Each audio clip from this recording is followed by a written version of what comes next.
আইপিএলে ফিরেই দুর্দান্ত বোলিং মোস্তাফিজের। যুক্তরাষ্ট্রে যাওয়ায় ভিসার কাট সারতে জরুরি ভিত্তিতে দেশে ফেরায় চেন্নাই সুপার কিংসের হয়ে একটি ম্যাচ খেলতে পারেননি মোস্তাফিজুর রহমান। এর মধ্যে আইপিএলের সর্বোচ্চ উইকেট শিকারী বোলারদের তালিকায় মোস্তাফিজুরকে ছাড়িয়ে যান রাজস্থান রয়্যালসের চাহাল। তবে চেন্নাই সুপার কিংস একাদশে ফিরেই আলো ছড়ালেন মোস্তাফিজুর রহমান। দুর্দান্ত বোলিংয়ে কলকাতা নাইট রাইডার্সের আন্ডাই রাসেলের মতো ব্যাটসম্যানকেও নাকানি চুবানি খাওয়ালেন, আউট করলেন কলকাতার অধিনায়ক শিয়ান আয়ারসকেও।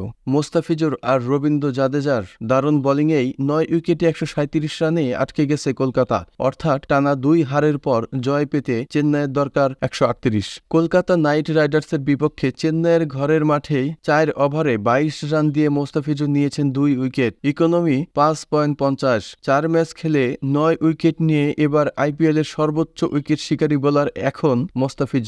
সোমবার কলকাতার ইনিংসের শেষ ওভারে মোস্তাফিজুরের বলে ছক্কা মারতে গিয়ে আউট হয়েছেন কলকাতার অধিনায়ক শ্রেয়াস আয়ার্স ও মিথেল স্টার্ক। আন্ডাই রাসেলের উইকেটও নিতে পারতেন মোস্তাফিজ। 18তম ওভারে মোস্তাফিজুর কাটারের পুল করতে গিয়ে বল রাসেলের ব্যাট ছুঁয়ে যায় উইকেটকিপারের পেছনে। চেন্নাইয়ের উইকেটকিপার এম এস ধোনি বলটি গ্লাভস বন্দি করতে পারেননি।